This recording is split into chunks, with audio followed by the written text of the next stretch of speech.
Hasta la vista, baby. Ui, ni lain macam guys. Panjang weh. Korang tengok tempat ni. Tempat ni memang lubuk grade hobby guys. Korang dah ready ke belum? Alright, sekarang kita berada di Monkey Mods ya, Petaling Jaya. Sini semua orang tahu adalah lubuk spare part blaster. Tapi diorang ada Beyblade rupanya. Ui, sini dah lain macam guys. Kat sini kan, korang boleh test skill korang.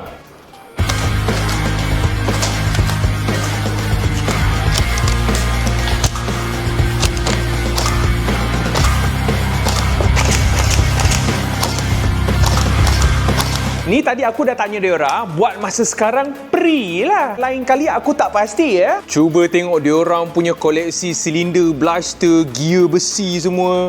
Tengok ni, banyak benar diorang punya spring blaster Ini siapa nak testing blaster ni? Diorang banyak barang kat sini. Oi, full metal blaster ni. Tengok besi S400 diorang tu. Panjang weh.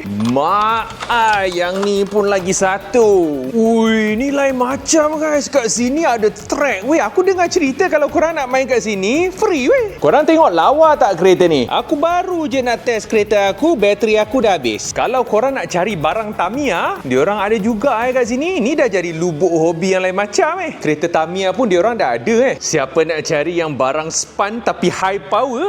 Ni dia. 3, 2, 1, go shoot. Alright, jadi sampai di sini saja video kita. Kita jumpa lagi di video yang baru.